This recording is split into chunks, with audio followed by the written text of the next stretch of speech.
Good evening, everyone. Welcome to another edition of The Gray Area here on the BMU Black Man Unfiltered Network, also simulcasting on the Sparta HQ Network. I'm Mr. Bennett, joined by my partner, as always, This is Sparta! the ghost of Sparta, a.k.a. Peter, a.k.a.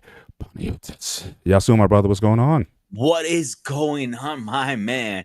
Are you ready for one of these best shows we're going to have this year so far? Looking forward to it. Looking forward to it. We thank you, everyone, for joining us tonight. We already see we have a very active chat so far. So, again, we got our man, as always, Lost in Translation in the building. Thank you for joining us tonight. My man, Eric, is also in the building tonight. Pop Culture Warrior. Appreciate you being in the business, in the building tonight. And, as always, the Queen is in the building tonight also. So we are excited to be here with you guys tonight. Yes, our guest certainly is in the building tonight, so we're looking forward to this. So as you see scrolling at the bottom of the screen, you'll see our the Cash App for the Black Man Unfiltered Network. So we ask that you, again, support the network. You know, certainly as you enter the room tonight, hit the like button, but also make sure you go over to the Sparta HQ Network as well. Hit the like button over there and just make sure that we drop traffic to both platforms. But again, very excited for our guests coming up tonight. Certainly, some of you guys in the Black Men Unfiltered space, you were introduced to this gentleman this past Tuesday on the Flipping Tables show, where he shared a very intimate and very personal story of his background, things that he's been struggling and dealing with. This is not going to be a part two of that conversation. So again, if you're interested in that conversation and what he was brave enough to share with us that night, certainly you can go over to the Black Men Unfiltered Network and look up Flipping Tables from this past Tuesday, and you can certainly watch that entire episode. But tonight we're going to certainly focus more on his career and certainly things he's done in terms of his service to the nation. But Ghost, this is certainly a good friend of yours. So do you want to certainly introduce our guest? Yeah. Person we're going to bring up. I've been trying to get him on for a while. He just too freaking busy. That's why we can't get him on. But I am honored and privileged to introduce one of my best friends. He goes illegally and he does his taxes with his name. His name is King Smith. Bring him up. The King is in the business, His Majesty.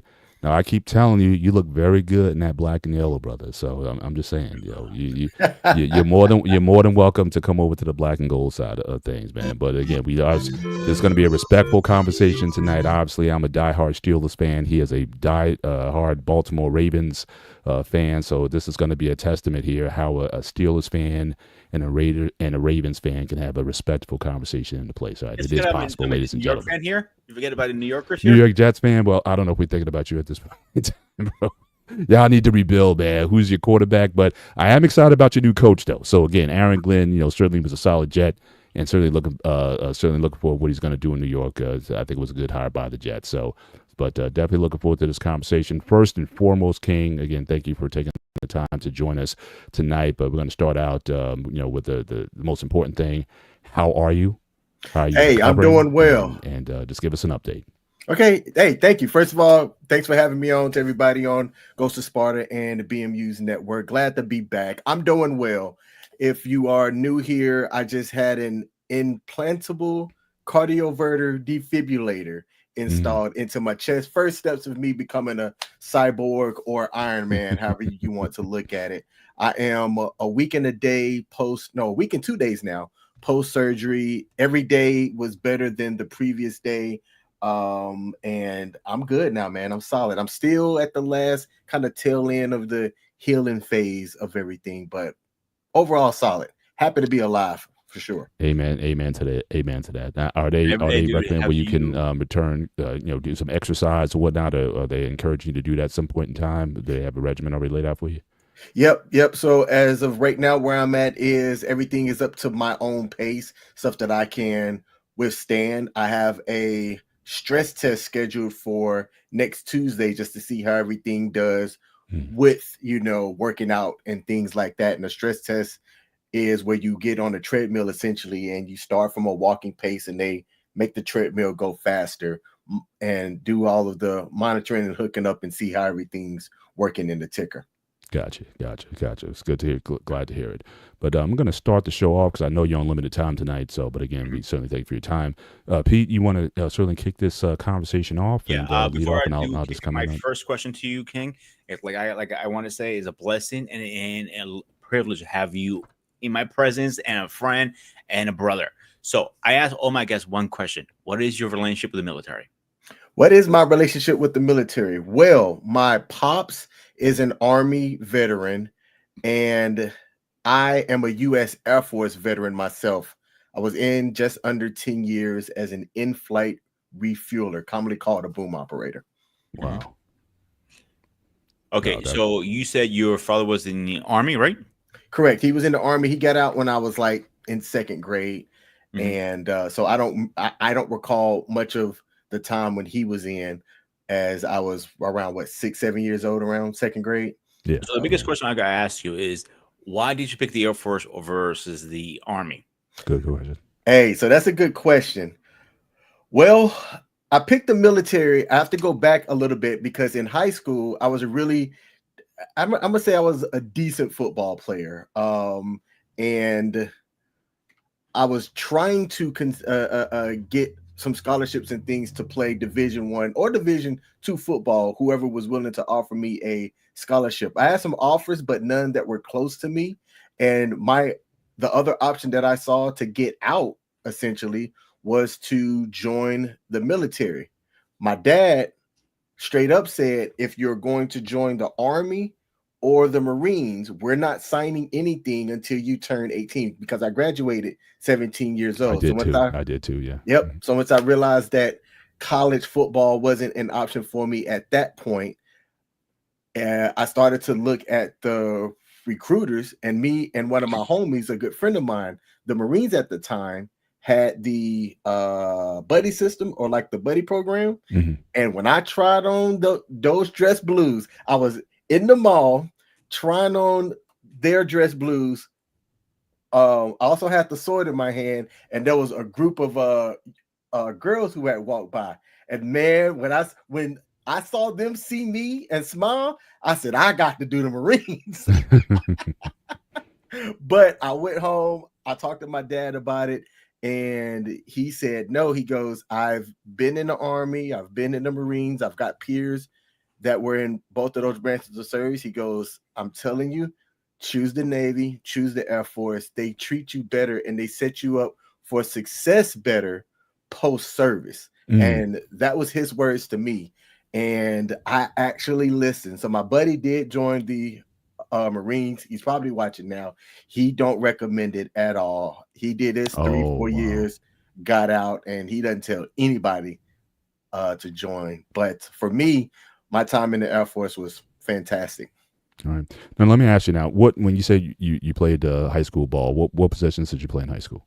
I was a running back. I was a tailback and a fullback. I'm actually posting the link to my highlights in the chat. That'd be awesome. We'd love to see that. HQ Network. Oh, there you go. There you go. So it's in the chat, so you can check out the Kings highlight reel. I'm definitely going to be checking it out and looking very interesting. Now, when you talk about joining the military, so now tell me. So I know a lot of the military branches have football teams, but do you have to basically join the academy? Do you have to be a cadet in order to join their football program? So can you just walk on, or is there an opportunity for you to play football in the Air Force? Yes. So I found out after I enlisted, I was on a flight with one of my commanders that had graduated from the Air Force Academy, and him and I were talking. He was asking me about my goals and stuff, something that they really do in the Air Force. They stress building you up as a human. It's not just the mission for the most part. I was in the aviation units during my time where people cared about you. And as we were talking, he had asked me if I had any tape. I was like, do I have tape? Absolutely. So I sent him my tape. He sent my tape to somebody at the Air Force Academy. And next thing I know, he calls me into his office and says, there's an opportunity for you to attend the Air Force Academy. I would have had to attend the prep school first. Right. Even though I took not the SAT, but the ACT. ACT, yeah. And scored high. Like, I think the max is 35 or 38. I was in the 30s. Correct. I was like 35, 32. But because I was at this point a year removed from high school, he laid out an option that talked about going to the Air Force Academy via the prep school. So I don't know if it's like that still now, but each year the service academies hold a certain amount of slots for enlisted airmen that can get a recommendation from their commander. You have to interview. There's a couple of different things that you have to do. But if Right. you're somebody that plays sports, it's like the process is still the same, but it's not as stringent, really. Got you. Mhm. And I did have the option to attend once I got in, but you cannot go to a service academy with a spouse or a significant other, or a spouse or a child. You can have any dependents. And at the time I was talking to my now ex-wife, I had mentioned that to my commander, and he told me straight up, he said, well, look, here's your opportunity to get a free education, get a commission, and play Division I football, but I can't make that choice for you. And my dumb ass chose to get married. Oh, really? So yeah. So wait a minute. So what was your dating relationship? So you were engaged to your fiance at the time, or what was the?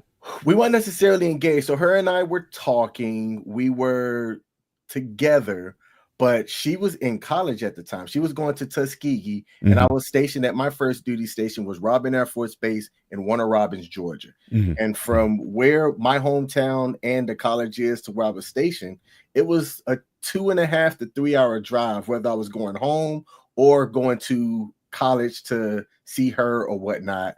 Right. And so her and I stayed in touch.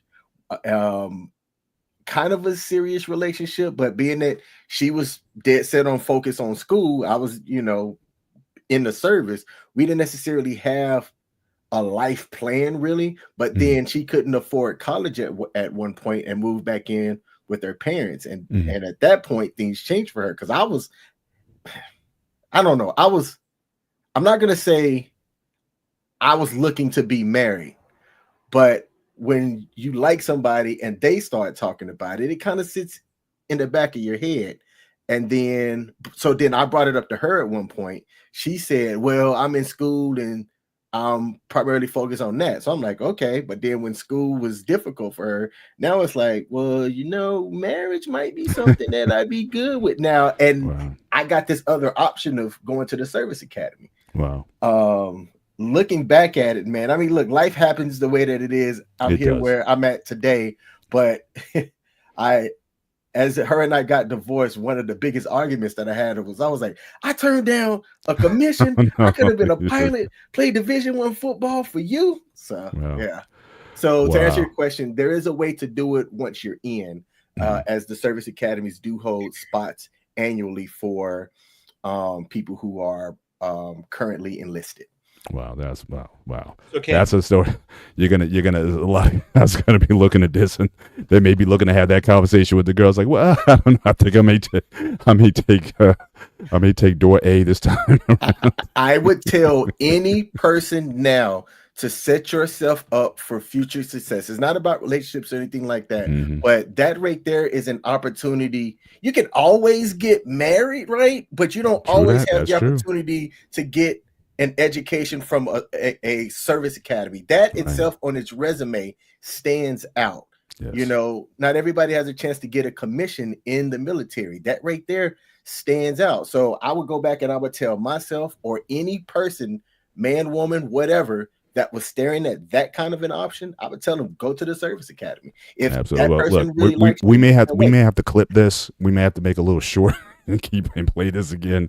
Yeah, I think that's a solid message. Certainly when that opportunity is there. But it's weird because I never would have been qualified. First of all, I've always dreamed of the Air Force. Even growing up watching those commercials about, all the branches had commercials growing up, and so when you saw the Air Force one, it was like that's the one, because I've always been a fan of jets, and my dream, if I could go back and do anything over, it's like, could I be a pilot? But I'm too tall. And I don't have 20/20 vision. So pilot was going to be out for me. So it's like, if I can't be a pilot, if I can't be flying an F-15 or something like that, then I don't want to go. So that was my way out. But certainly I envy those who had the opportunity. Now going in, was that something that you were thinking about? Like, cause or were you thinking another part of the Air Force? Did you think about possibly flying? Is that an option that was open to you? Well, I ended up getting into aviation, but it wasn't primarily what I wanted to do. My overall goal when I went to talk to the recruiter, which they'll tell you whatever as long as you're qualified. Sure. But I went in saying I want to travel. I want to travel. I want to see the world. Those are my only two things. That's very vague, right? Mm-hmm. And when you get to what's called MEPS and you do all of your health qualifications and things like that, you'll take a test to determine your aptitude for things. I scored high enough to where I qualified for every job in the Air Force, so I wasn't limited. Right. And talking to the MEPS person that kind of set you down for your jobs, I told this person the same thing. I said, well, I like to travel. So they go, all right, well, if you pick any one of these 3 jobs, you will definitely travel. One was a load master, which is a person that loads cargo onto airplanes, fly from point A to point B, drop that cargo off, do it all over again. Another one was an airborne battle manager. They're the people that fly in the air. They're directing traffic in the air, directing other airplanes to missions and things like that. And then they offered me the one that I ended up taking, which was the in-flight refueler, which I'll raise my hand and say, I didn't even know we had that kind of capability to refuel other airplanes in the air. But I chose that one because it had the highest bonus of those 3 jobs that were offered to me. Right. And I've seen, it's weird because I'm like I said, I've always been a huge fan of jets. So I've seen a lot of, to this day, my favorite aircraft of all time, the greatest plane ever built, SR-71. Yeah. And so they had like videos of the refuelings of that plane. And then on a mission, because again, it goes so fast, it burns fuel so much, it'll do like 4 or 5 refuelings on the same mission. In fact, as soon as it gets in the air, because they only load the plane only half full, and it leaks gas on the way up. And so they got to refuel almost immediately as soon as they get there. And it always came off as a very hazardous job because the refueling. Now, how fast you guys typically fly on a refueling?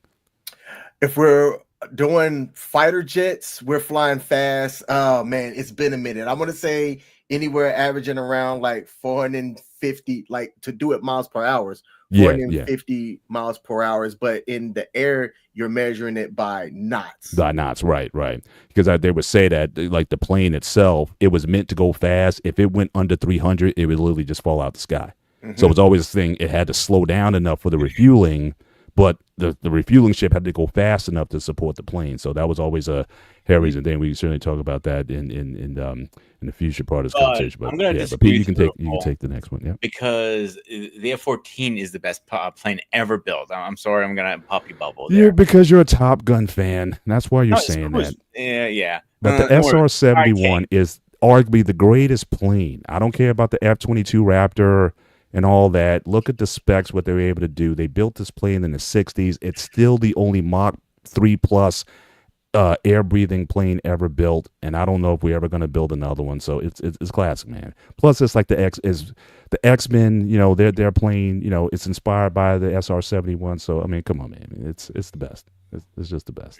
So anyway, back to you take over. So during your boot camp, what was the challenge you faced during your boot camp? Bad, good experiences? Give me a little both. Ooh, okay. So for me, going into boot camp, the physical aspect nature of it was easy for me. I also make a joke that because my mom was somebody who used to yell all the time, like I didn't get whoopings, I got yelled at, and I couldn't stand it. The yelling part of boot camp for me was also not that bad. Those were the 2 top things that will knock people out, is just not being physically qualified or being able to pass the physical fitness stuff, or they're just not used to somebody like in their face or multiple people in their face yelling at them, telling them to do things. So the challenge for me going into boot camp was not getting mad when other people would do dumb shit, because that would also mean that I was about to drop and do push-ups or lose sleep because of, to me, the rules were simple and they tell you what the rules are. So as long as you follow the rules, like there are ways that they try to challenge you on purpose, right? But for me, it's like, hey, as long as you're following the rules, things will not be that bad for you. The only reason why I almost got kicked out of boot camp was there's a rule. You cannot walk one-on-one male, female. It is, you can't do it. What do you mean walk one-on-one? when you're in training, you're primarily in your own gender group, if you will. Gender separated, right? Yeah. Yep. But if you had different appointments with stuff, so like because I was doing aviation, we had flight physicals that were separate from like the basic training stuff. So often I would leave to go to medical to do my flight physical stuff.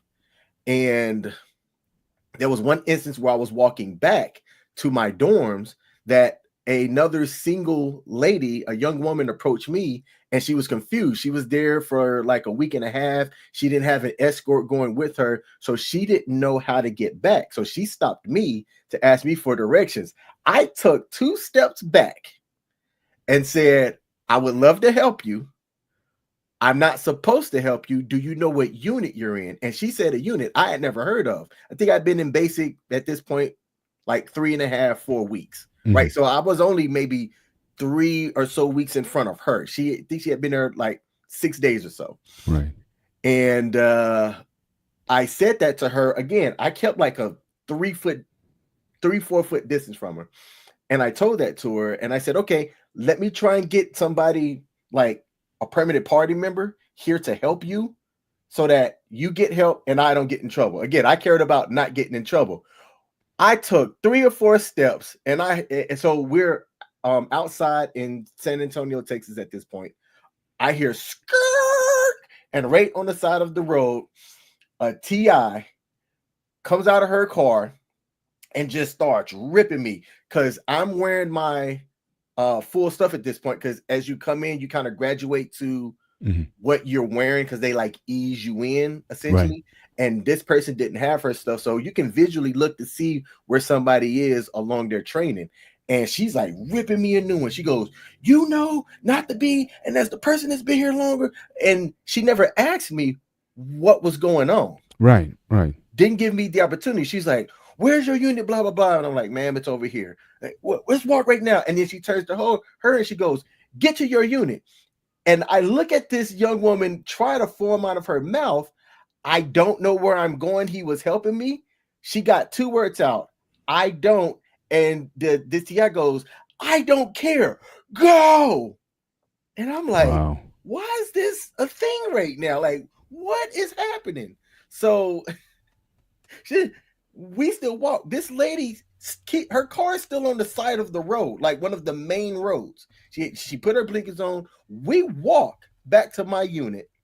My TI starts talking, and her, and then I hear him go, okay, I'll handle it. Again, at this point, nobody still asked me anything. So he comes and he brings me into his offices. He goes, you messed up. You're likely going to have to clean bird poop off of the drill pad after lunch. And in my head, I'm like, I'm not doing that. I did nothing wrong. If this is the Air Force, and I'm going to get in trouble for trying to help somebody, screw this noise. I'm done. So we get to lunch. I go what's called the snake pit, which is where you have to walk past all the TIs after you get your food prior to going to go sit down. And my TI calls me over and he tells me, he goes, hey, so I've talked to everybody else. You have to do bird poop. And I set my tray down and said, I'm not doing it. And they all looked like, wait, what? And I said, nobody asked me why I was walking with that person. She asked me for help. And I said, if the military is a place where somebody asking you for help is going to get you in trouble, out process me right now. Wow. I don't want to be in. And like when you're by the snake pit, other people can hear you. So right. I said this in front of everybody, the other trainees, you know, all the other TIs and everything. And my TI looks at his stuff. He looks to his right and he goes, go have a seat and eat. So I went, sat and ate. He called me up afterwards. He asked me what happened. That's when I told him. And then he said, you're going to have to do something still, because while I applaud you for what you did, doing it that publicly like that, I can't let that slide. And again, I'm in my head, and I don't have a poker face. I was kind of like, the fuck? So he goes, do 2 push-ups. So I got down, I did 2 push-ups, and that was it.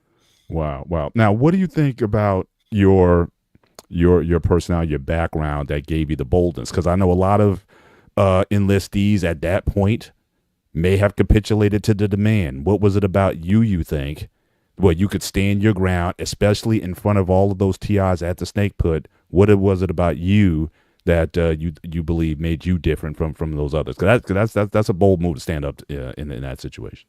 You know what? That's a good question. And it is. For me, I'm a non-confrontational person. I don't like confrontation. I like to set myself up so that I avoid confrontation. Mm-hmm. But when I see wrong, I say something about it, especially if it's happening right in front of my face. Growing up, I don't know where I kind of got that sense of seeing wrong and saying something and trying to fix it. But I've always growing up, I've just kind of always had that. So for something that was definitely 100% wrong, I can't ignore it. To this day, I'm still that way. I can't ignore it. And I don't mind risking certain things occurring to highlight something that's wrong. But this is a very big risk because, again, you already made a decision. As far as you had the conversation, I guess, with your girlfriend at the time about sort of making that choice, giving up essentially the opportunity to play football. Now you're in basic, in the basic training for. Go ahead. Oh, I was just gonna say, to be clear, the opportunity to do the Air Force Academy was after basic training. Okay. All right. So got it. All right. Then that clears up. I'll retract that. Then. Yep. What, like a year or 2 later, probably you got offered, right, King? Yes. Yeah, it takes a while before you make an offer. It's like rank, for example. Like if he gets promoted to corporal or general, thank God he never got promoted to general, but that's a whole different conversation. But my point, actually this follows really well to my next question for you, King. Is what is the misunderstanding from a civilian into the military? Like people is like, oh, I'm gonna do X, Y, and Z. You see Top Gun, you see G.I. Joe, you see all these military movies. What is the misunderstanding? Like, as myself, I'm a civilian. I'm like, I know a good amount, but something might be wrong. I'll probably say this, at least in the Air Force, you have to be a commissioned officer to fly anything. The Army, you could be what's called a warrant officer, which doesn't require you to be a commissioned officer. It's a version of an officer. And I don't want to misspeak, but I don't think you have to have a bachelor's to be a warrant officer in the Army. In the Air Force, the only way for you to have a commission is to have at least a bachelor's degree. So people that think that they could come in and fly jets, but you have an associate's or a high school diploma, right? You cannot fly in the Air Force as somebody that doesn't have. Now, has that always been the case? Like because I'm thinking like doing like Vietnam or some of the early war periods, or is this something that was implemented relatively recently? Or I can't speak on that because I'm not that much of a history person. Gotcha. Well, I thought, to be honest with you, I didn't know that because I thought you go to training, boot camp, then you go into your training job, and then, if you're a pilot, whatever the case is. I didn't know you had to go through more schooling to just earn your license to fly planes in the military. I didn't even know that, to be honest. That's a new flash to me. Yep. Most people, when you join, if you go in enlisted, and see, you can have a doctor's degree and still go in as an enlisted person. I don't know why you would do that, right. but you certainly can. To become an officer, there's different routes to become an officer. You have what's called officer training school. You can attend a service academy, which if you graduate from a service academy, it pretty much guarantees you a commission. And then there are certain jobs that you can get a direct commission without having to attend officer training school or anything like that. And like that's for your highly skilled people, like a nuclear physicist or like a heart surgeon, like somebody medical. Like there's a small amount of people that can get a direct commission, but you have some type of highly sought after skill that they'll skip all the formalities and give you a commission. Yeah, I mean, that makes sense. So So you're coming out of camp. You know, obviously the physical part, again, like you said, wasn't too hard for you. You were prepared by your mother to handle the verbal abuse that had impacted you. Okay, so you complete your camp or whatnot. What is your first station? What goes from there after you complete the training? So once you finish basic military training, as long as you know what your job is, you'll then go through what's called your technical school.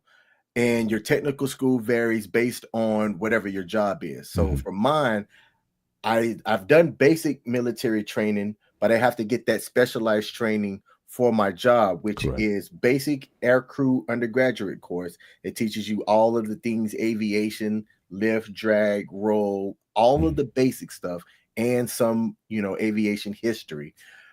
For my job, you also had to do water survival, which I didn't know how to swim at this point.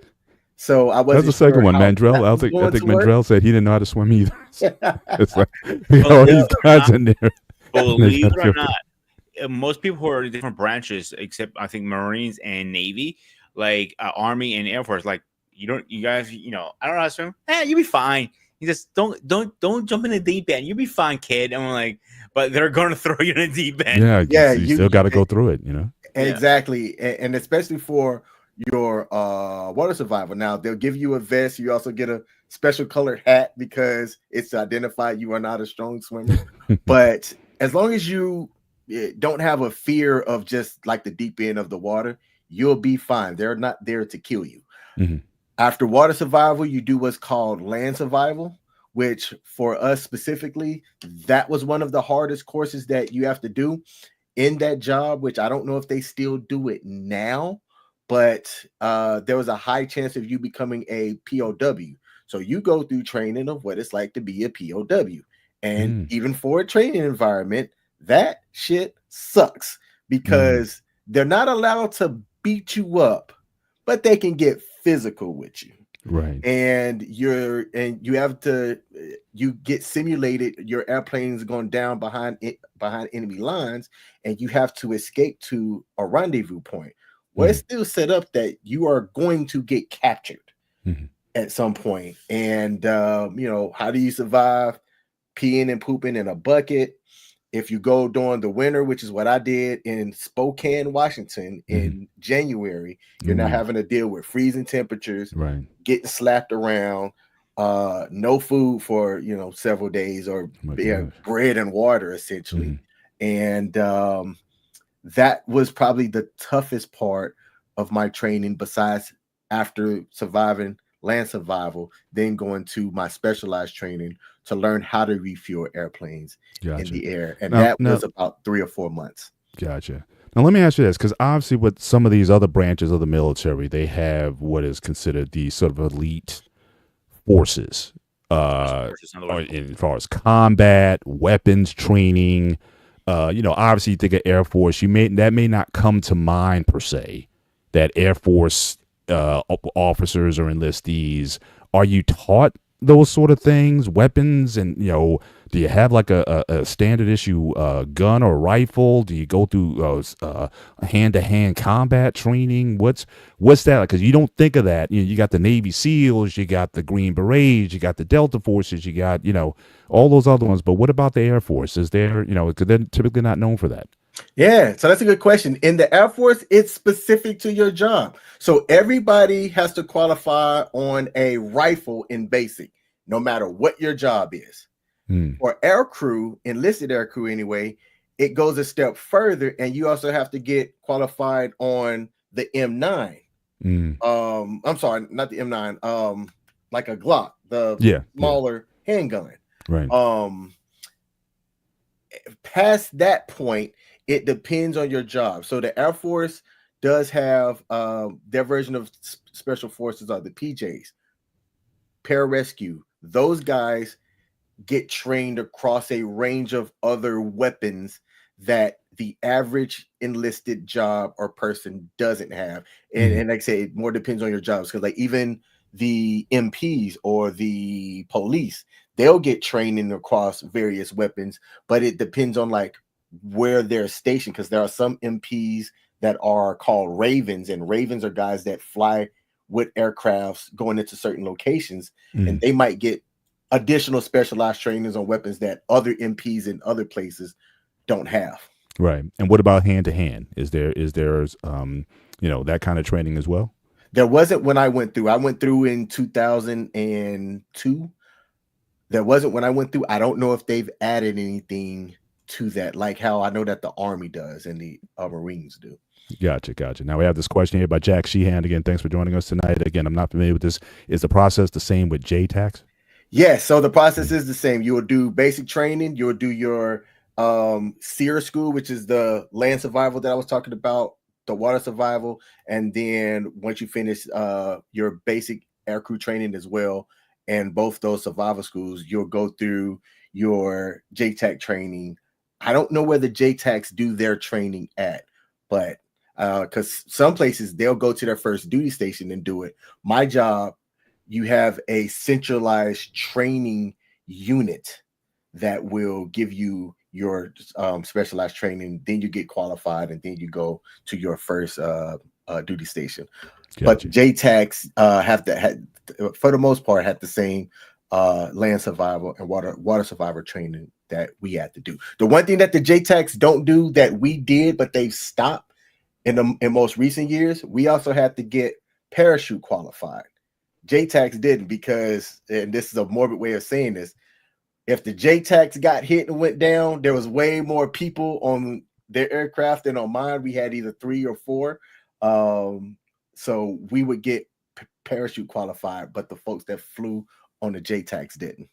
But they also had like a So crew of again, 40. let's talk about your job for a second there in the military service, because I have no idea. Do you get strapped in? You kind of hang from a little pole and you hope you don't fall out? Do you wear a parachute as you do? Like, Well, first, I want to know, I know you said you weren't good at swim, but again, the idea of hanging out the back of an aircraft, did you have a fear of heights? Was it exciting for you? Was that something that you had to overcome as well, being in that position? Because I hadn't flown that much growing up, I wasn't necessarily sure how I would react once I got up into the air for the first time. So for my job, I flew on the KC-135. You had a pilot and co-pilot up front, sometimes a navigator up front, and then my job primarily was at the back end of the aircraft, facing the back and guiding and refueling other aircraft using what's called the boom, which was basically just like a joystick off to my right-hand side. In the KC-135, you're laying down flat on this, think like a massage table board essentially, but it's angled up, and you've got your head on a chin rest, and there's a open glass here, and then you got some windows to the left and windows to your right. And my job was to control the telescoping lever to move the boom in and out with my left hand, and then up, down, left, right, and circles and all of that stuff with the right hand. So I'm talking to the receivers to move them into place. I'm talking to my pilot team up front to give them a picture, because they can't see what's going on in the back, and to give them a picture of what's going on. And my job was to control that lever and talk to the receivers. The pilots were the ones that handled the transferring of the gas and flipping those switches to give the gas to the receivers as they would come in and go out. Gotcha. So you're not literally just in the imagery. You're not literally hanging out of the plane. It's not you're gonna fall. You're braced in there pretty good. Yep. Gotcha. how nerve-wracking was it the first time to do that, or in general? Man, so my first time actually in the air, you do a lot of training in a simulator, and the simulator does a really good job of giving you what it would feel like to do it. And the simulator is just like playing a video game. I know we've got some gamers here, just like a video game. But then when you get in the air, it's a little bit different. If you have fighters were smaller than the KC-135. But when you get something like a cargo plane, like a C-17 that comes up behind you, and as it's coming up behind you, like there's air turbulence that moves you up a bit, so the pilots are still trying to keep you level, but you see how big it is behind you. The very first time that you do it, you have an instructor that's there that He'll demo it for you, walk you through it, and then we'll bring you in the seat. So he did it first. He demoed it, and it didn't look that bad from where I was sitting, because there's the instructor will sit in the pallet seat, and then you can have a student on another kind of seat of pallets, either to the left side or the right side of the center seat. And once he got out and I got in, I was like, I don't know if I can do this the very first time. But once you get through that fear, it was just like you were doing it inside of the simulator. So so you practice it a couple of times, and then you do it, and it's like, oh, this ain't that bad. Right. But are you feeling the forces of like wind or the speed of the aircraft as that's going on? Are those things you have to sort of focus or concentrate in spite of those things? Are those things you feel in the midst of it, or are you somewhat isolated in that situation? You have to concentrate in spite of. So it's not really a lot of outside noise, because you're in the back of your aircraft. You're at the bottom rear of it looking. If the aircraft behind you was bigger than what you were, like there's some bobbing and moving. It wasn't just straight settled, and it was all kind of cruise control. Because like I said, you're still going like almost 400 miles an hour. So I mean, it's Yep. So it wasn't like a lot of rocking per se, but it was, sometimes it would kind of bounce depending on turbulence and things like that. If there was too much turbulence, for safety reasons, you couldn't refuel through certain turbulence. You'd have to wait until you got into more stable air and then try to bring the receivers back in. If they were smaller than us, fine. Fighters were fun to refuel, and I've refueled every fighter that was out there. F-15s, F-16s. I've did the F-22, F-35, a lot of the naval stuff, F-14, F-18, F-104s. I've done the bombers. The bombers were also nice to refuel, because especially like the B-2, because they were stable. Like they would fly in, park, and sit there.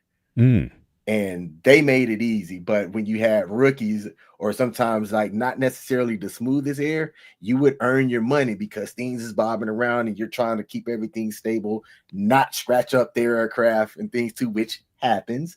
I was gonna ask you, like, what can you recall your most difficult mount, or stuff's going around, you're flying through turbulence, or can you remember your hardest time, or did you have a couple fails, like 3-4 times you're trying to connect and you just can't get that boom on, and maybe like the third time's a trick? I mean, can you recall a story? Man, I have several. I don't care how good you are. There are moments where things just aren't going to line up right. There's turbulence. Your pilot team up front isn't necessarily the smoothest. The guys coming in for gas aren't necessarily the smoothest. If you're flying at night, you don't really have a lot of depth perception, so that can be tricky. Yeah. Specifically for me, I did what was called Special Ops Air Refueling, or SOAR. So not everybody that did my job was also SOAR qualified, because certain bases were people that could be SOAR qualified. And all that meant was we would we could fly low level than most, and what was called MCON 1 or MCON 0, which means no emissions.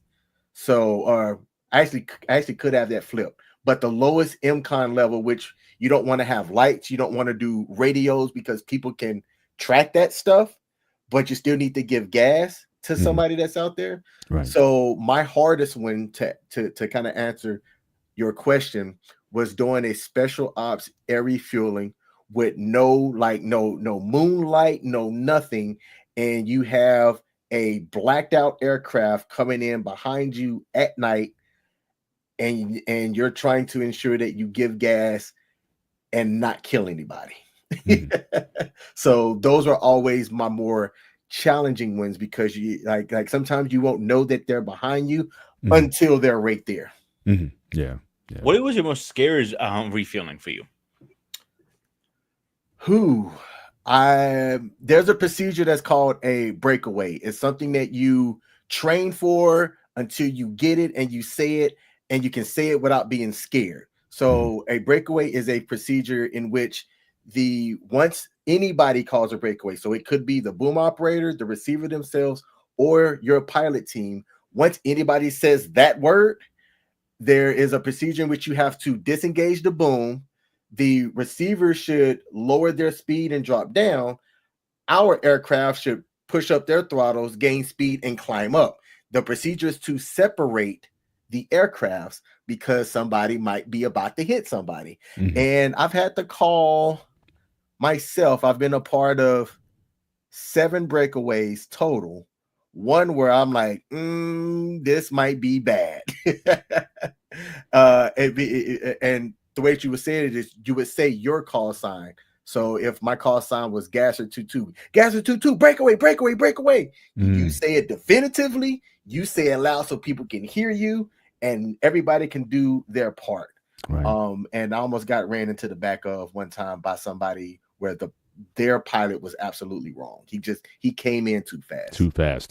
Before we move on, we have 2 questions in the comments. One person is asking, A10S, you were mentioning that earlier. I have refueled the A10S. Those guys have saved the Army guys on the ground's ass several times. Yeah, I have. Yeah, those aren't those the tank killers, right? Those are the they just make Swiss cheese out of tanks on the ground. Those are known as the war pigs, if I'm not mistaken. Mhm. And the last question, Bossman, can you highlight the last question, please? He was asking how. There you go. How hard operating at night? Do you guys have like a night vision? But again, that's hard because again, if you're refueling, especially in a restricted space, so you don't want attention on yourself, so flashing lights and things of that nature. So does it seem like you're doing these things blind sometimes? It can be like if the moon is out, then you can actually see a lot more than you think. And if it's a non-special ops air refueling mission, there are like leading lights on both your aircraft and their aircraft that makes it easy to see. So on your normal night refueling missions, it's not that bad to see the other aircraft. If you're doing special ops, you don't wear NVGs because at least I don't think the technology's improved now, but you don't get any depth perception on the NVGs. Okay. But on SOAR missions, we would wear them so that we had a better chance of spotting the receivers as they were coming up to us, but you could not refuel with them because you had no depth perception wearing the NVGs. And the depth perception's everything. Yes. When you're doing that. So understood. Any stories of situations like the line, the gas line, maybe there's a crack in the line or something like that, or gas gets spilled over the windshield of the jet under you or something like that. Any kind of stories where just there's equipment failure, the joystick that you're talking about is just not moving and gets stuck or something. So what about those kind of incidents? Yep. So there's a boom sighting door. The boom sighting door, if it's closed, you can't see the receivers as they're coming up. But if it's open, that's a hydraulically operated system. So is the boom lever. If it's stowed and latch, it's not really using anything, but it uses hydraulics to move once it's not stowed. We've had hydraulic systems failure or hydraulics that are leaking from underneath the aircraft that then causes you to not be able to see from that boom sighting door. You can't refuel at that point. Right. I've had some lost engines up in the air where the KC-135 had 4 engines and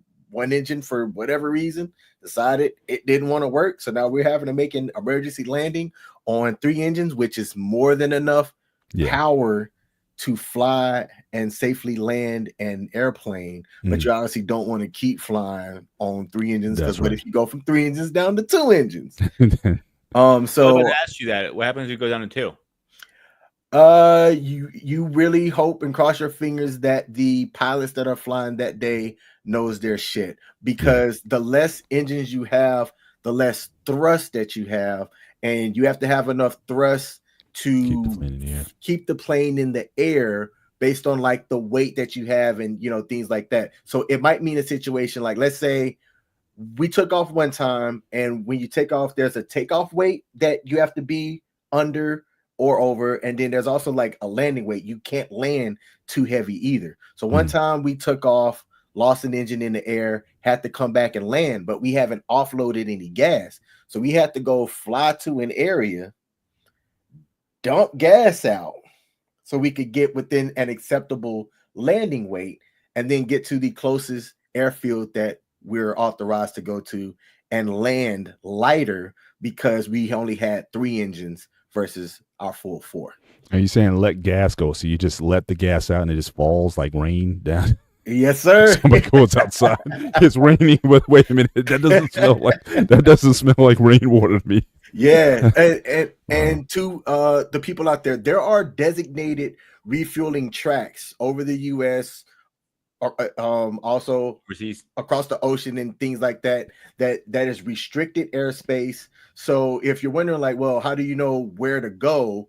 Both you and the receiver have a designated time at that track, and that's going to be a designated altitude and everything. So if you're supposed to meet somebody at this racetrack, it's either a racetrack or a line. Mm-hmm. You meet them at that point in time, at the correct altitude. You'll do a comms check to make sure that y'all are both supposed to be there, and then you go and you process your mission. Gotcha. Just want to do a quick time check. First of all, King, how good are you on time? I know we're at we've been in for an hour, so don't want to hold you up too much. So what are you working with? Give me about 15 more minutes, man. Okay, so let's speed up the story here. So you get to the end. So how long were you in? So you got an exciting job. How much time did you put in? I was in just under 10 years. 10 years, 3 different duty stations. My first one was Georgia. Second one, which was the more fun one, I was 3 years in Okinawa, and then I did just over 2 years and some change in Kansas. Right. And I only got out because I got medically retired due to my heart diagnosis of hypertrophic cardiomyopathy. I want to ask you a question on that. Is how the hell did they miss that during your physical? That part I don't understand. So my condition is something that could have been developed over time. When you go through MEPS, right? MEPS is designed that if you have, like, there are some people that slip through the cracks and you're like, I don't know how you got medically cleared, but it's designed to make sure that you're good to go. And when I went through MEPS, everything was a check mark. When my heart diagnosis got found out, it was because I was about to deploy for like my 13th time, and my medical records were gone. Somebody checked out my medical records improperly, and I was literally 3 days away from like going across the sea over to the desert. So in order to make sure that I was medically cleared, most of the things they could just reprint, but the things that they couldn't reprint was a copy of my EKG and my boot print. And it was when they ran my EKG. My EKG was funky. That's when they sent me to a specialist shortly afterwards, and that's how I got my diagnosis. Right. Now, my records did get found a week later, and my original EKG showed normal. So now I've got this normal EKG that was taken 8 or 9 years prior, and this other weird EKG that's funky. It's something that had developed over time, and it's hard to say because what I have learned is that I don't have the genetic markers for this condition. I just got told this 2 days ago. On Friday. So it's like, well, where did it happen? How did it happen? Are other people that do aviation, do they develop this thing? Who knows, man? So how were you feeling? Were you noticing any symptoms, tiredness, shortness of breath, any kind of thing that was going on with you that was different than before? You were just not for me. Not for me, man. I mean, because I was still big into sports, so I was in the gym all the time. I was looking at trying out for rugby in my local city after I got back. I was still trying to play semi-pro football in places. So for me, I thought I was in the best shape of my life. Now, I was never a marathon runner, ever at any point. A mile and a half was like the max distance that I would be willing to run for anything. Right. But when it came to like the short burst stuff, playing football on the field, basketball, like I suck at basketball, but I was athletic enough to at least play a pickup game. Then for that stuff that I was good. So I never had any symptoms that caused anything. It was somebody improperly checking out my records what ended up happening, to speak a little bit more on that, my job required a top secret clearance. Part of the checks and balances that they do for your top secret clearances, it gets reinvestigated every 5 years or every 7 years. So I was up for my reinvestigation. Mental health is a part of that check. So mental health had checked out my health records, but didn't check it out properly. So nobody knew where they were at. When they had brought them back the week later, I obviously hadn't deployed because I had gotten my cardiac diagnosis. So the joke that I say is somebody not doing their job right saved my life. Yeah. Well, it's the point you started out the show with. I mean, things happen for a reason. The decision point that you made, choosing marriage over the opportunity at the academy to play football. But again, you wouldn't have your daughter right now. I mean, so there's just so many things in life we can go back and shoulda, woulda, coulda, shoulda, but things tend to happen the way they're supposed to happen. But let's go forward then, because you talked about the mental. What was that mental part like when they said you're done? And that transition coming out, and then what did you do after that? And what was that process? I was asking about the same question. Yeah. Well, yes, because we like this, Peter. We're safe, man. Me and you, man. We got at this point, I had just reenlisted, and I reenlisted for another 4 years. And so here I am thinking, hey, I got at least another 4 years, and I'm gonna try. Like, my goal is to try to make it to 20, because the military has some great benefits. Oh yeah, make it 20. Yeah. Then you were set pretty much. So when I got told that I can't fly anymore, my next question was, well, can I at least stay in the Army? I've got passing PT tests. There's nothing else going on. I'm asymptomatic. Can I at least stay in the military but do a different job? Because just a regular physical and a flight physical are two different things. Right. So I went through a flying board, and the flying board told me you can't fly anymore. But that doesn't necessarily mean that a med board would disqualify me. So I did have to go through a med board, and I had a commander he wrote a glowing review for me. And when you go through a med board, there's different occupations that'll sit on that med board. I believe that if my freaking med board didn't happen to have a cardiologist in it, I might have been able to survive that med board and stay in and go to a job. And I was trying to leverage the fact that, hey, I'm an intelligent guy. There are jobs out there absolutely that they don't have. Like, they're throwing money at people to try to get them into those jobs. Let me take one of those, jobs that the Air Force are just critically short at and still serve. But it's not that because I had a cardiac diagnosis that my board had a cardiologist. Like, they rotate is the way that I've been told. I just so happen to have a cardiologist on my board, and that person was the factor that when I went to my in-person med board, they said nope. Wow. So now here I am, husband, father. The time that you got your med board and you got out was roughly, at least at that time, it was about 10 months. So I knew I had roughly 10 months until I was going to get orders to be out. So I'm trying to figure out what it is that I'm going to do. And at that point, I had no idea.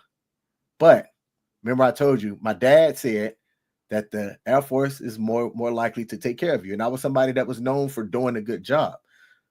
So one of my commanders essentially put in for me to work a civilian job at a decent pay unit, because aviators were always gone. So there was no continuity in certain offices. Right. So they were like, we can get funding to put you in this position so that we can have continuity. And then from there, it's not a guaranteed permanent thing, but we at least know we could do like a year and then option years.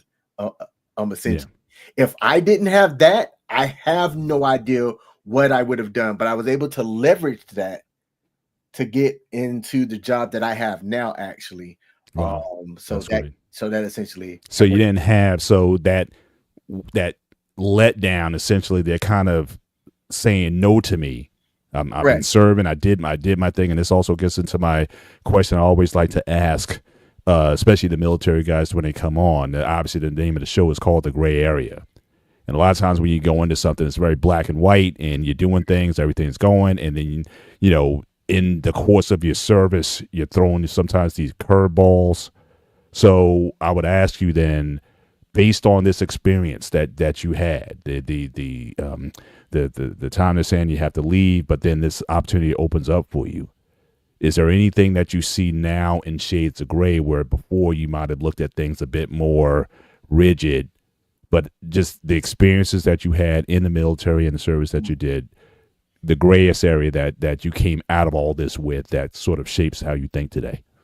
Yeah, I would say take advantages of opportunities early. I had the opportunity to work and get my bachelor's degree early in my enlisted career, but I chose the have fun route. So while I was in, I had a chance to travel and go to 20 plus different countries in a very short time span.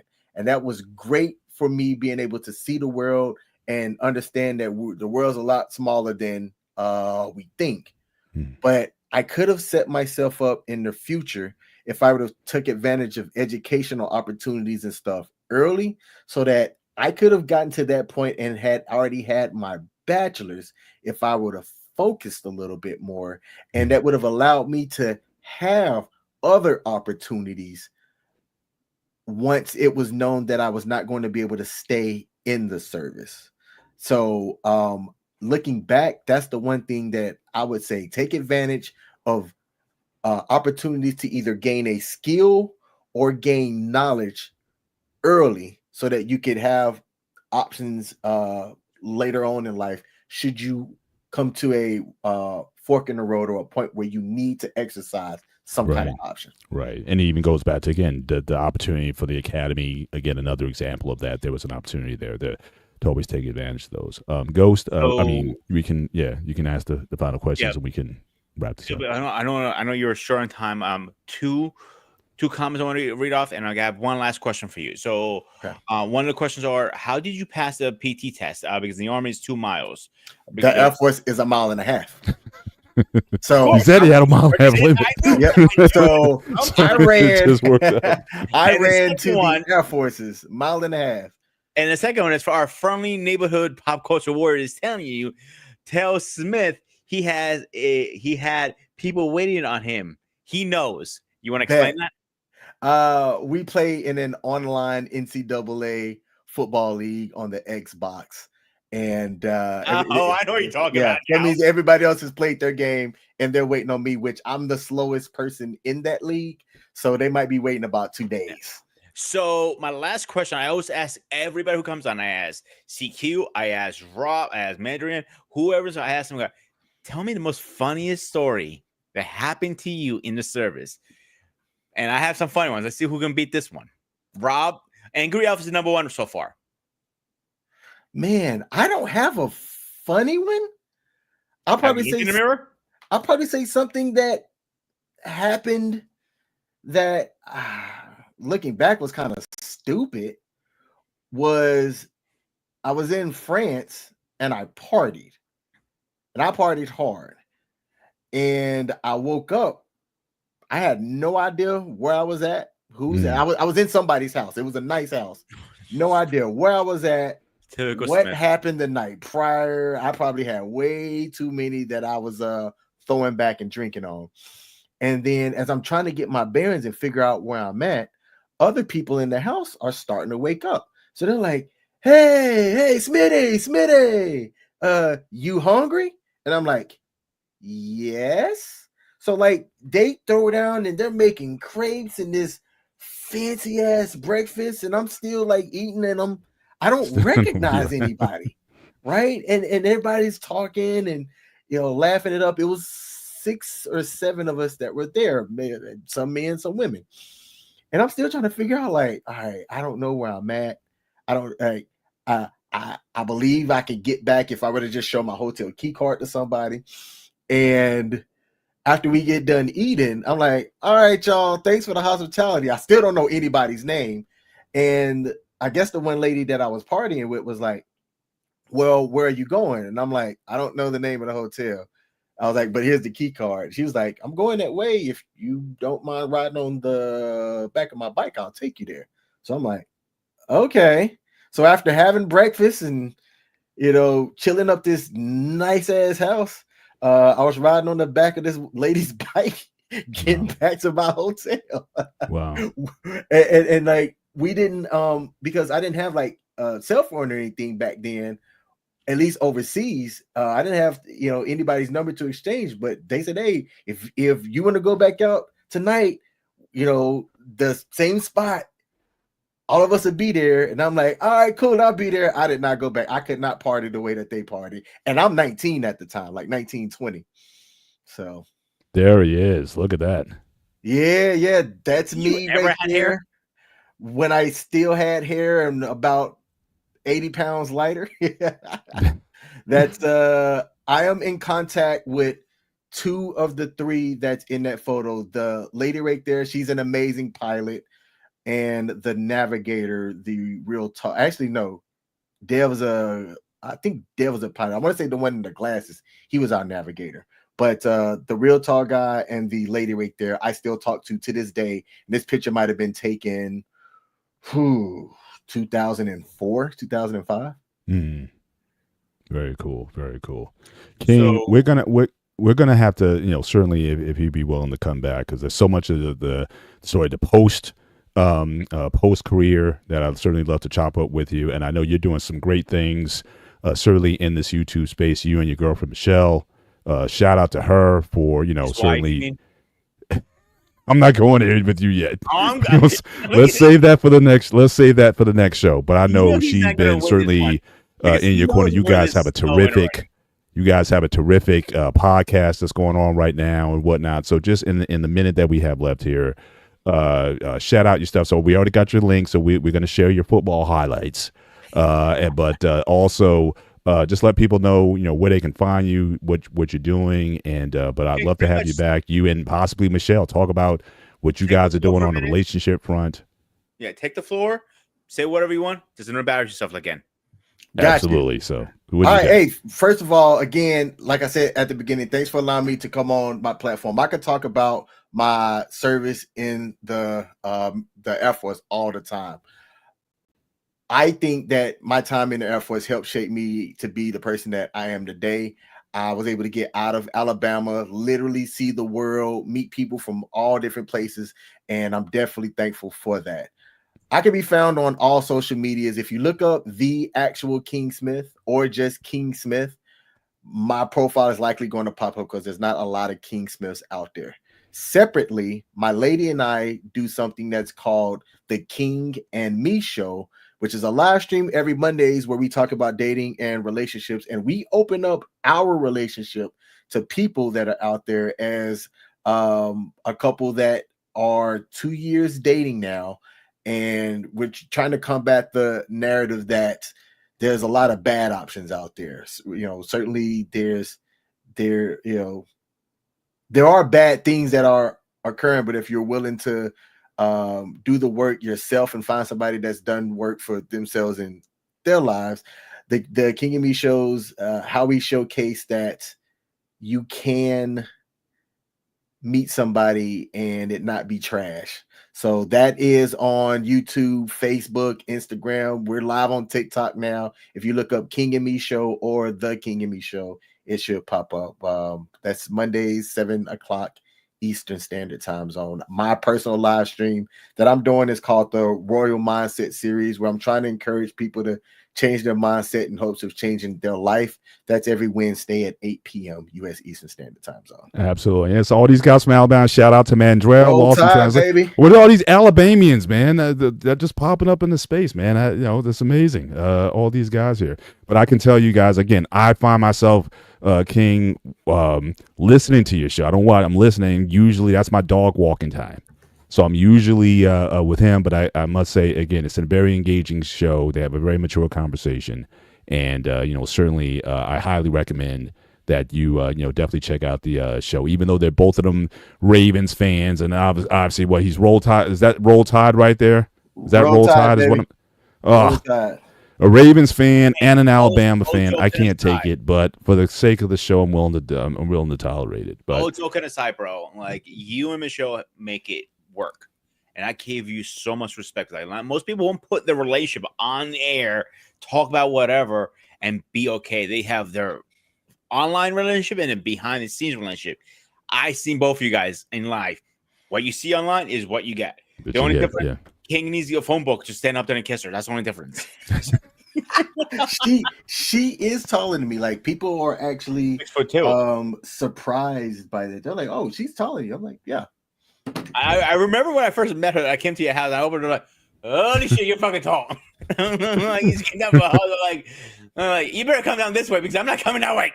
But no, like I said, it's a really terrific because, and the thing about it, again, it's not, you guys are different so many different ways. I mean, religion and different things, but again, the fact that you guys are still able to make it work is certainly a testament to just your general respect for each other and how you're able to overcome some things. So again, we'd love to chop it up with you again in the future. Maybe bring her on. I would love to. I know we talked about possibly hooking up in the future if you're ever up in the Jersey area, whatever. But certainly love to be on your show as well. Because hopefully, God willing, March will be 28 years for me and my wife, and so we keep this thing going. So any way we can help you out as well, certainly it'd be an honor. Awesome. All right. This has been the actual King Smith. And again, we thank you again for coming. We'll see you next time. We're going to chop it up with Peter a little bit later on, but you take care of yourself and continued health and prosperity going forward, sir. Take care. Yes, sir. Y'all. Yes, sir. Peace. Yes, sir. Yeah, that was great. That was so we've had Army on. Shout out to Mandrell and certainly CQ and Rob. We've had Marines. And now we've had Air Force tonight, so we definitely got to get some naval. If any of you guys out there, some naval guys, we need to certainly grab them as well. For our fan base, if CQ is listening, he better answer this question: should we get a Space Force in here? I take them all. Let's get the National Guard. Let's get the Coast Guard. Even though these other branches of the military tend to crap on the Coast Guard and the National Guard guys. Yeah, I say get them all in. So so everybody gets an opportunity in this space. I know we don't have a lot of time left, but tonight would be a good night to drop the link. Let's see who wants to ask some questions tonight. I think there you go. I'm down. Yeah, Bossman, got time. So yeah. So Bossman, if you could certainly drop the link in the chat if people want to take this on, or what we can also do while we're waiting for people to come up. Certainly, we do have that link that was also dropped early in the chat as far as King's football highlights. So again, I think I actually got it queued up. It's only about a minute and a half, so I can certainly drop the link in the back chat. So. Boss man, if you want to share that, you certainly can as well. While we're waiting for people to come up, but if you guys want, we haven't done a call-in show for a while, so if you guys want to come up and just say hi to us, certainly with the time we have left, certainly more welcome to it. And this will be the first call-in show this year. Absolutely. Yeah. But I just want to thank certainly everyone who's been certainly in the chat tonight. So again, Marianne Constantine, thank you for coming through tonight. Jack Sheehan, again, thank you for your questions. A lot of interest in the military. Catellia is always in the building tonight. Lost in translation in the building. The coach is also in the building as well. And Mandrell, he's already saying he's ready for a part 2. So absolutely, let's get Mandrell back on. Again, the married Mandrell. So certainly want to talk about that a little bit, what married life is like and how that's been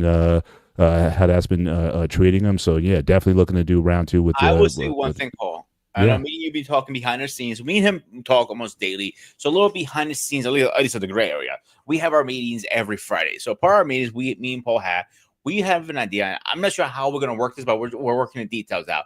We want all the veterans we met so far, done an interview in one room, do the whole show live.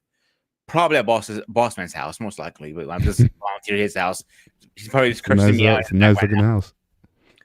Hey, he I don't know. He didn't volunteer. I'm volunteering for him. He's probably keeping me a finger right about now, but it's okay. You know, Mm. it's in the DMV area, so we're all gonna get together. All of us around the DMV area, except me and you. So we got to drive 3 hours. That's fine. There you go. But boss man wouldn't mind us, using his house for 2.5 hours, and probably, I'll probably get a box of cigars for all of us too. His wife's probably gonna kill me later, but that's okay. Yeah. This is his idea, so this is why I step off. But shut up! It's your show too, Yeah, but joking aside. But yeah, definitely getting guys together. We also talked about talking about again post-military in terms of healthcare. That's also something that a lot of vets are dealing with at different levels. Some get great healthcare, some not as good. So again, just talking about that process and whatnot. And I know a lot of guys who've gotten out, they certainly try to help people, certainly in terms of getting that the proper health care that they need as well. So it's just, and Coach has been in the military as well. We need to get you on for a show. Talk about your military career. Just thinking about it. I believe he's yeah, absolutely. Marine, wasn't he? Yeah. What branch were you, Coach? I thought it was Army, but I could be. Tell us now. I could be wrong, but I thought Coach was Army. But yeah, we still love to get you guys on. We got a lot of vets in this space. I know brother JT, What We Know podcast. Certainly, I talked to him on Friday. He'd be open to it as well. So getting certainly getting those guys in there. So we want to have this an open platform. But again, we love talking to the military guys. We love getting the experiences. And again, I think what I really got out of the Army. There you go. Yes, sir. But the thing about JT and Coach will be interesting because most of these guys are young guys. Let's be honest. Versus Coach and JT. I think JT's in his 60s. I'm not mistaken, and Coach is in 65. The Coach I think about 1 year older than me. I think he's 56. I'm 55. Okay, but my point was trying to say again, no disrespect, they're a lot older than our current guests. So we're going to see a different type of military through their eyes versus what, CQ and Rob and King and all these guys, because they had a modern version of it because they've been out, several years, but it's like more current versus these guys who were 30, 40 years ago that were in it. And it probably changed so much since then. I don't know if I'm making sense what I'm saying.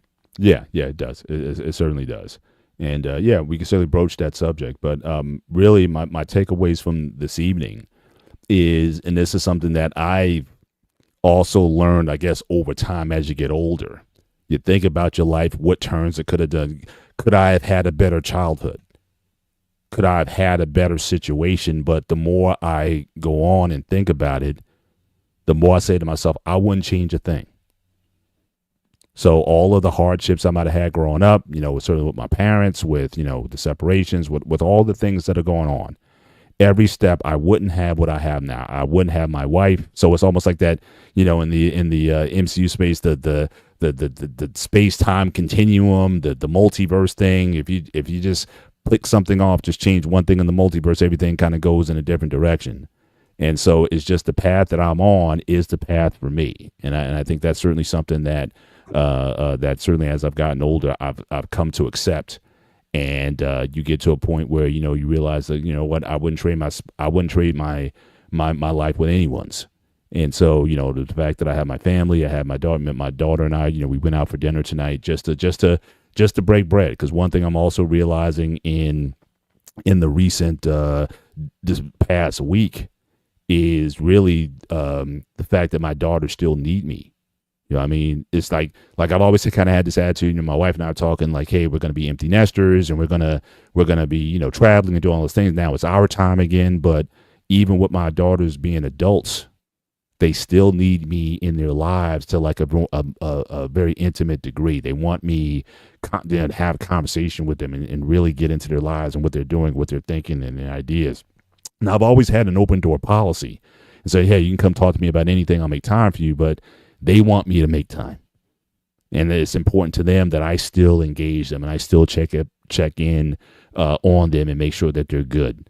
So that's certainly going to be a thing that I'm also changing for the year. Is certainly to be more attentive as they go into the adulthood, as they go into the next phase of their lives, that I'm present in a way that I may have taken for granted before. It's like, oh, well, they're grown now, they don't need me anymore. But they've been telling me in one way or another that, yeah, Dad, we still want our dad. We don't want you now to be our brother, our big brother, whatever. We want you to be your dad, and we want you to interact with us. So it's definitely something that I'm learning in the next few days. So soldiers are different today. Not much socializing. We'll love to talk about that. So certainly, Coach, we're going to be touching base on Wednesday. So and just kind of give you guys a scheduling, a programming heads up. Obviously, the NBA was shocked yesterday by the devastating news of the blockbuster trade that sent Luka Doncic from the Dallas Mavericks to the Los Angeles Lakers. And certainly the trade sending back Davis certainly to the Mavericks. So again, that's everyone's been in uproar about that. We're going to certainly chop that up on the One-on-One Sports Show on the BMU Network this coming Wednesday. So certainly, for you guys who have an interest in that, certainly you guys can come and talk. We can talk about that. Mandrell, certainly, if you're still out in the chat, also an open invitation to you, because again, there was a great boxing card this past weekend. I keep saying that boxing, when it's at its best, MMA can't hold a candle to it. I'm sorry. I mean, we had a terrific boxing card last night, including with David Morrell and David Benavidez. Great fight, whatnot. So again, Mandrell, I know we were going back and forth in the text over the fight. So again, if you're open this Wednesday at 8 p.m. Eastern Standard Time, we can do like a little retrospective on the fight from what you saw. The great thing that comes out of these shows, I didn't know that Mandrell actually was a professional boxer. I knew he was always involved in combat sports, but he was a professional. He knew was talking to Bob Arum. So so just think the things you learn about people, certainly in these places also. So yeah, Mandrell. So if you're open Wednesday night at 8 p.m. on the One-on-One Sports, if you want to come up, or we can do a little retrospective on the fight, as well as previewing the fights that are coming up. The rematch between Arthur Beterbiev and Dimitri Bivol is at the end of the month. So the winner of that is slated to fight Benavidez, and where Morrell goes from here. So there's a lot of content that we can talk about, and so I'll definitely create a space for you. Certainly, if you're open on Wednesday night, just reach out to me and let me know. Because I know we're on this subject right now, Paul. Did you hear? I don't know how false that's true, because I'm not a big box fan.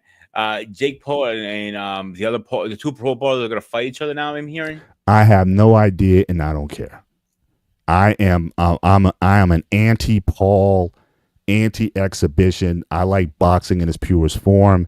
I don't like seeing MMA guys fight boxers and vice versa. I don't want intergender matches. I don't want Jake Paul fighting anyone unless he's actually legitimately going to go in there with a real boxer. Then I'm not interested in anything that the Paul brothers are doing, no matter how many followers or Instagram or whatever that they make. That fight, that quote unquote fight, I don't even feel right calling it a fight. That exhibition with Mike Tyson, I thought was a disgrace. And I'm glad. The only thing I'm happy about is that Mike Tyson got paid, because he's still, to this day, he's still my favorite fighter of all time. And so I'm glad he got paid. But I try not to pay too much attention to these sideshows and circuses that some of these guys are putting together. So I refuse to certainly buy a Jake Paul fight or any of the Paul brothers products. But I bought the fight last night. And that's why I was telling people, if you really support boxing, real boxing, if you want to see these great fight cards where you have two young guys in their prime fighting at the elite levels, and they certainly put it on last night, those are the ones that you need to buy. And so, certainly I so put it out there for folks to, certainly support those efforts. But these other sideshows out there, I wouldn't even touch. And glad that the Saudis are getting involved, and that, making not only the fights that we want to see, because the marketing is there, but they're also keeping the prices of fights down. I think the pay-per-view cost was getting way out of hand at some point. But the nice thing about what they're doing, they're keeping the cost of the pay-per-views reasonable for people to certainly buy, and you're getting a lot of bang for your dollar, because they'll have like a 6-7 hour fight card and great fights across the board. So salute certainly the Saudis and putting their investment into boxing as well. And so yeah, I definitely enjoyed that last night. And again, boxing is a great sport and everything, but I think it has a little bit lost the magic over the years. Indeed, because of the lack of matchups. You've had fights that could have been made, but then every camp wants things so one sided on their terms. You have multiple promoters and managers and service providers that nobody could really get on the same page because everybody's looking for their sliver of the pie. But what the Saudis are doing, and again, you can have doubts about the Saudis. It seems like they seem to be buying everything, right? They bought the PGA and they're buying a lot of the major sporting venues, but they're putting so much money on the table that you have entities that weren't willing to work with one another. There's so much money on the table that it's like, look, it'd be stupid if we didn't work together because both of us are going to get something significant out of it.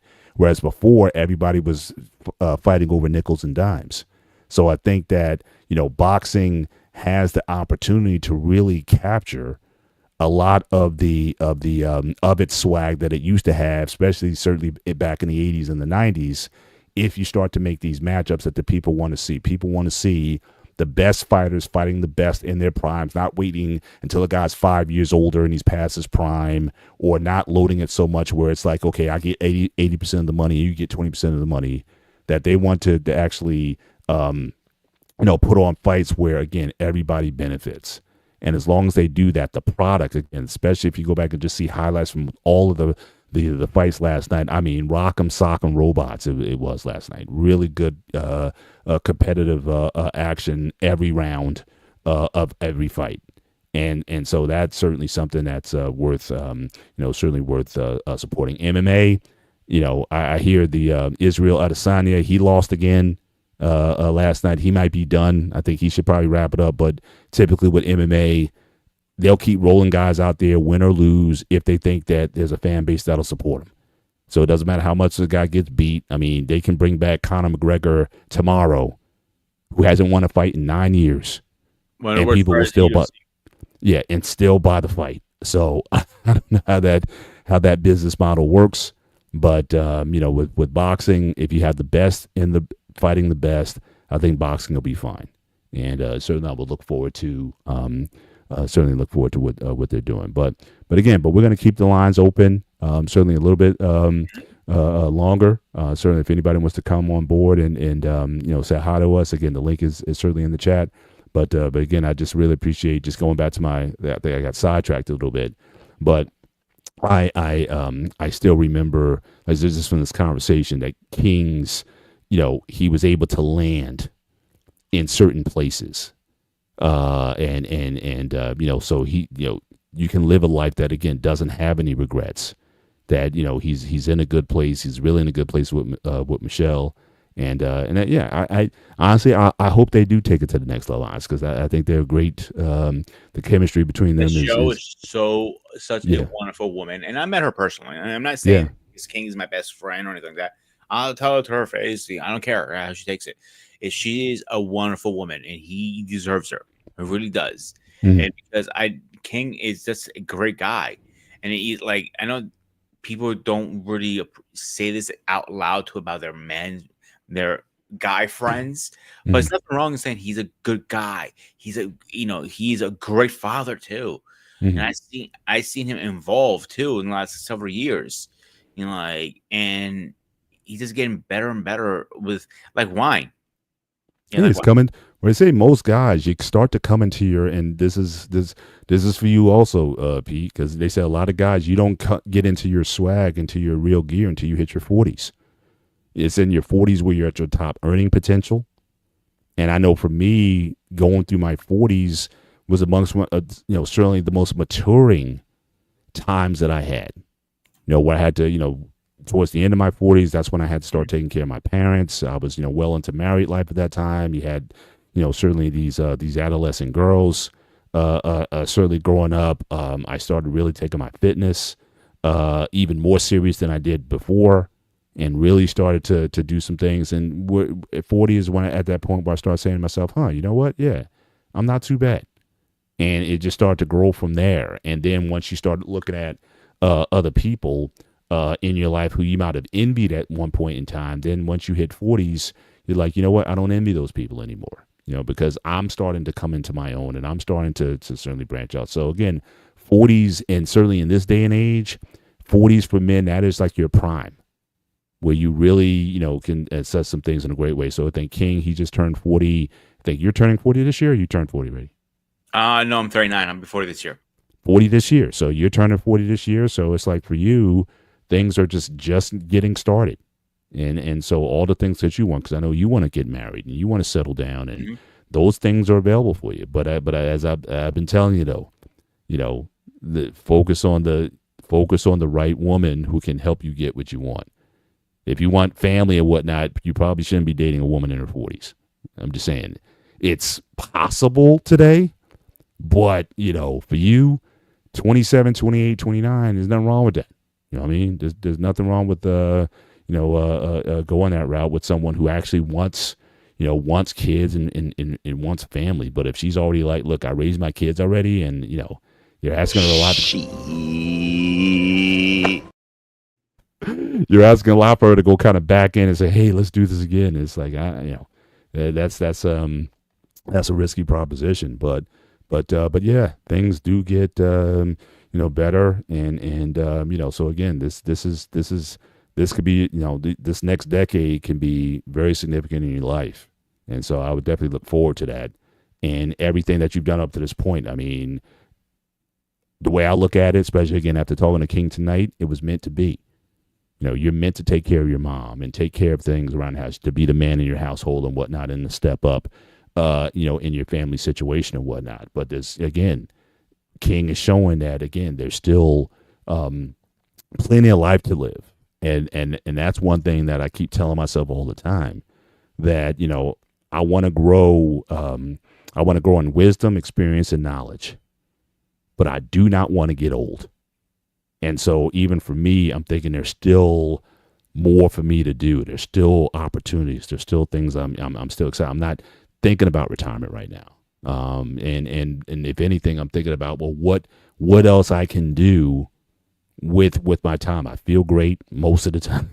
I'm in post recovery right now. I did upper body yesterday, so I'm kind of sore and whatnot. I got to do my stretches, and I got to do certain things to get myself together by the time I do my legs on Wednesday. So I got to do, so recovery isn't what it once was, but, I feel great. Still got a young mindset. And I was just talking to my daughter tonight, cause she's starting to, do some things in the podcast space.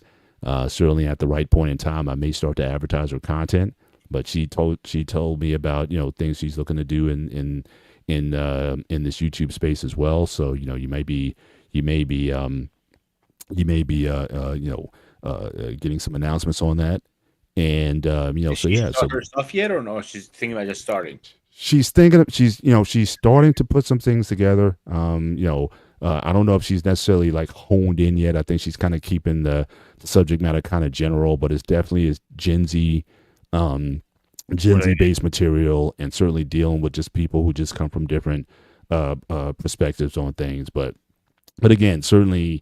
Because I don't even follow my kids on their social media. In fact, she was a little upset with me. She was like, "Why don't you follow me on social media?" It's like, to me, following your kids on social media, and again, I know there might be a time and a place for that, especially if they're under 18. But my thing is, it's like, for me to follow my daughters on social media, that's almost like going into their bedrooms. And it gets to a point where it's like, look, I think you have an entitlement to some privacy and some things that you want to do. Plus, if I'm in your stream, then I got to see all your young stuff with your friends and what they're posting.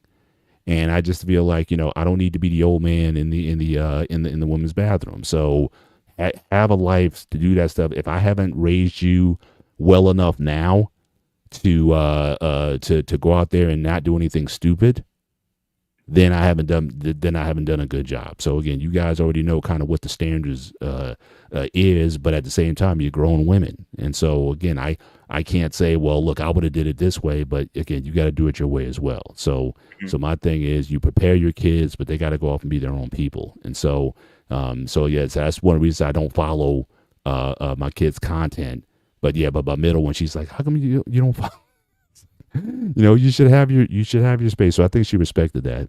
But Catellia, I cannot stand training legs. I know you're. I agree with you. That's one thing I do agree. I always hated training legs. I never liked them. I can't, but I do it. It's a woman thing. No, I just think for me it's grueling. You know, I still free squat. All right, so I squat, leg presses, and what. I don't do deadlifts. Certainly not to the way I did it before. But yeah, but it's excruciating. At the end of it, takes me days to recover. The stretching and the recovery, and I'm leg dominant. Like I have a very short torso. I'm 6'3", but I have a very long legs relative to my torso. So it takes a long time to go up and a long time to come back up. So for me, training legs, yeah, it's a thing. But upper body, yeah, I could do bench press and shoulder press and whatnot all day long. But the legs, but at the same time, I recognize its value, certainly to my life, just to be able to, run up and down stairs. I did on my Instagram. I think you saw it, Pete, where I did kind of like a Rocky IV comparison. I was shoveling snow and I was squatting. So I did like a picture of the squatting and then a picture of the shoveling to see how the two work together, because how I shovel is basically how I squat. I don't use my back. I don't, use a lot of things that would hurt my back. And so, yeah, so it's different. But it is important. So I've gotten used to doing what I don't love. And then certainly, obviously, I love the results from it. So I just suck it up and do it. But yeah, but leg day actually starts 2 days before the workout. Because at that time I start thinking about it, start going through my mind. I start, mentally preparing myself for it and getting into a mode. But then once I get in there, then you get in. But yeah, I'm at that age. I got to put the knee sleeves on. When I squat, and it's weird because the workout never hurts my knees or anything. Like I don't feel it during the workout, but most of the time, yeah. I mean, and remember back in the 90s, you might remember this, be like all the bodybuilder guys, like they would remember those baggy pants that all the bodybuilders wear. I mean, real baggy. I mean, it was like nobody would show their legs, but they would wear the tank top so they could show the biceps and the shoulders and all that kind of stuff. But they would wear these baggy pants because they didn't want to show their legs back then. So everybody was like, You say that's the worst part, because I remember working with a trainer once, and he was a local trainer in the gym, and I never worked with him directly, but he used to tell me all the time, the body part you hate to work the most is going to probably be your strongest body part easily. Yeah. Or you can see most development. Something about the body part is you hate doing, say, shoulders or biceps or forearms or legs. That is going to be the body part that develops the fastest for you. And I never, yeah. And probably. I know my calves are very strong. Like I do the rack. Well, I have a standing calf machine in my house, and I'm doing the rack, and I'll put like additional 45-pound plates on each side of the rack just to add more weight, more weight to the stack. And so yeah, it's definitely something that the burn that comes from, like I said, leg training is something that you have to just push through. So Catellia, her workout routine, you should really, definitely that would be the coup of the year if we ever get Catellia on the show. That would be our Christmas present for 2025. If we ever get Catellia on. But put that message back up. I just want to see her training split. So you push pull. I've done that. Chest, biceps, legs, including hamstring, back, triceps, shoulders by themselves. Yep, I've done it all. I started out with Arnold's Encyclopedia of Bodybuilding, where he did like a push pull. I've done, I think Bill Dobbins. I think he had not Bill Dobbins. I think this guy Bill Phillips. He had a push pull principle that I used for several years, and then I started maybe about 13 years ago. I started doing more Mike Minzer, Arthur Jones type of Nautilus training, and that's still my primary training methodology today. And so you need to get training with Millionaire. I posted a video in the Phantom Zone. They made like this Millionaire hammer that weighed like 114 pounds. I mean, they use tungsten to like, and they filled, like they took a cast, like a model that they bought, an authentic model they bought of like the Millionaire hammer. They filled it with tungsten. to the point where it got to over 114 pounds or something like that. And the thing is, trying to lift this thing up off the ground, they made it for like one of these strongman competitors or something like that. Yeah, that is something I wouldn't look forward to. Now, if I can squat it, I'll pick it up and like picking up a bag of groceries after the store. I'll squat it up, but I'm not trying to lift it over my head and turn it around or anything like that. Oh yeah. By the way, that's my question. Did you get a chance to see the highlights of the Roman Rumble yesterday? I did not. My daughter, she kind of kept me informed because she was traveling from Orlando, and so she kept me informed. But I go through these seasons with wrestling. So right now I'm sort of out of wrestling at this point.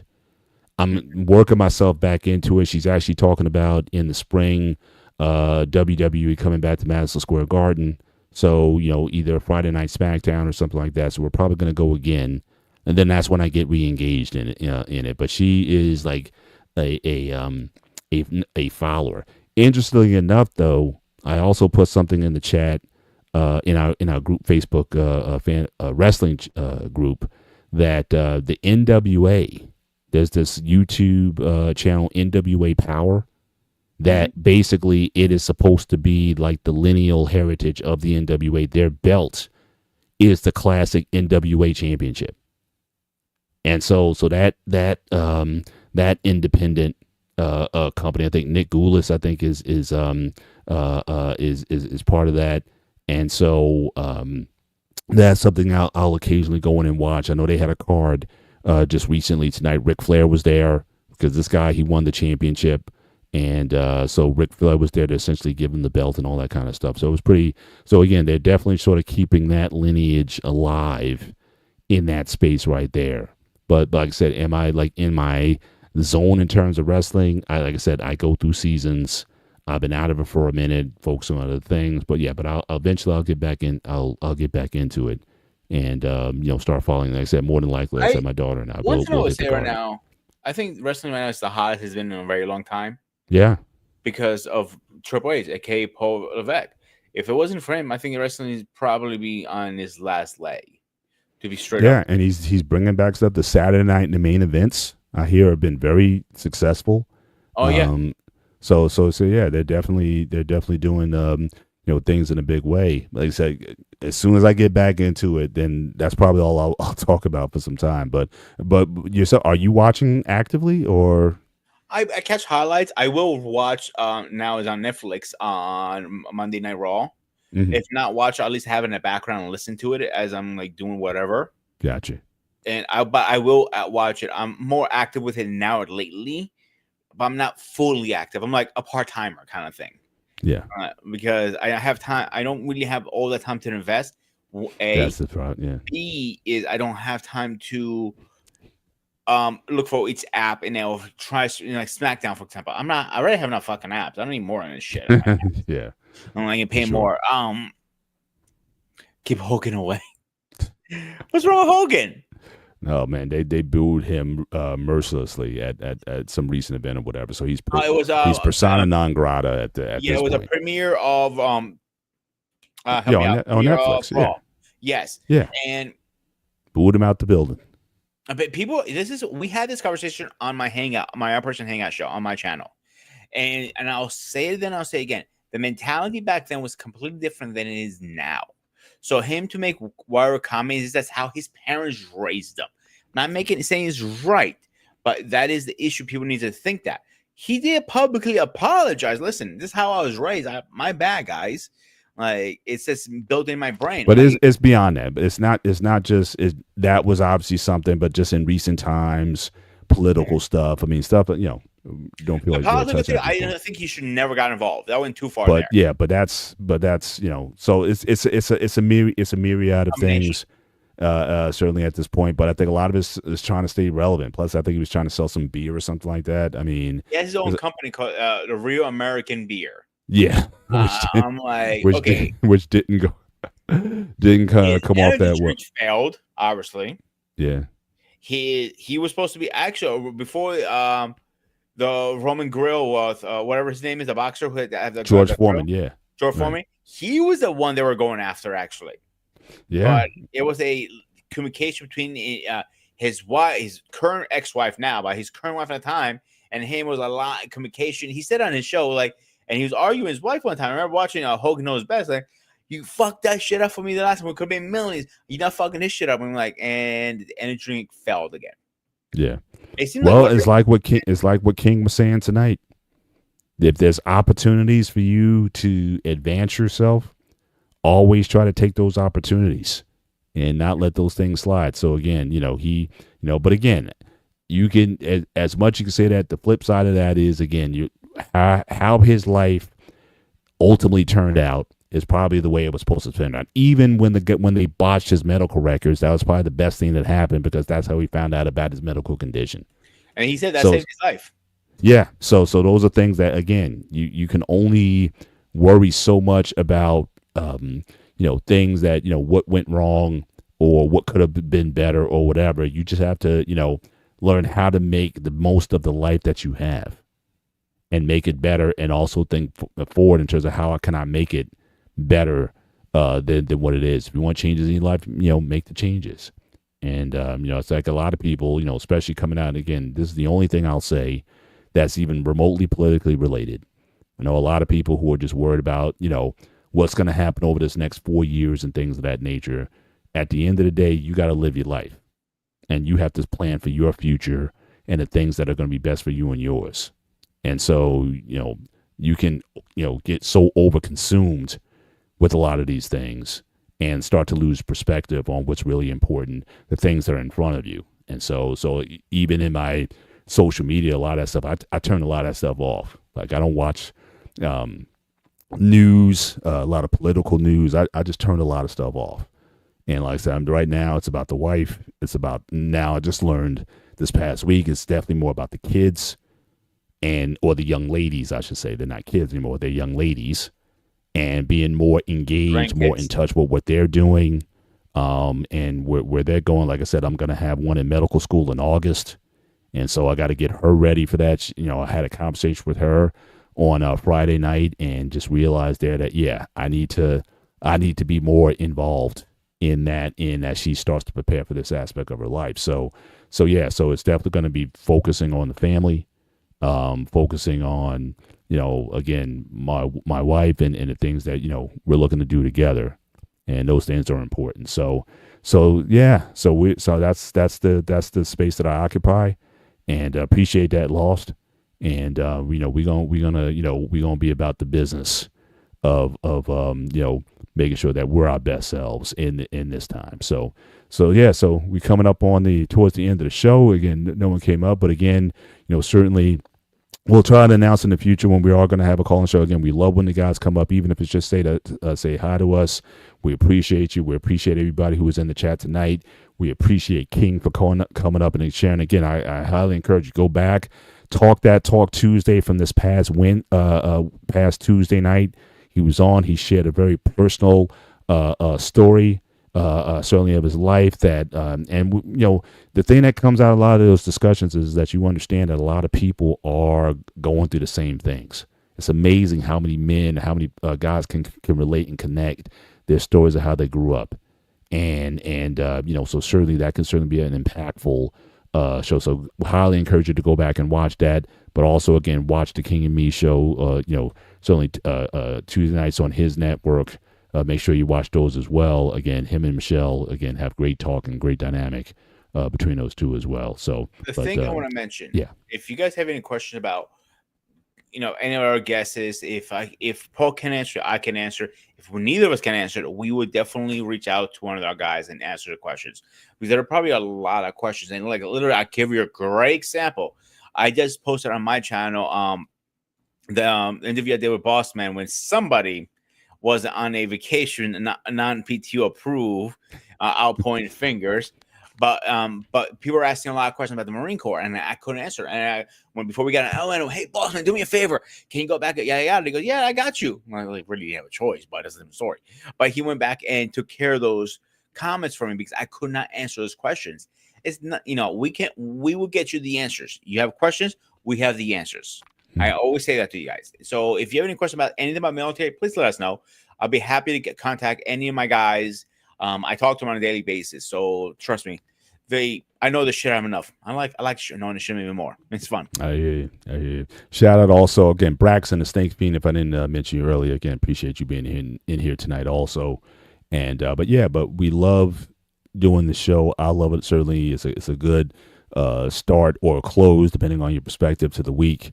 I love having the substantial conversations and really just using this as a platform for people to share content, share commonality, share differences. I think the beauty of humanity is as much in our differences as it is in our similarities. And so the gray area will always be a platform.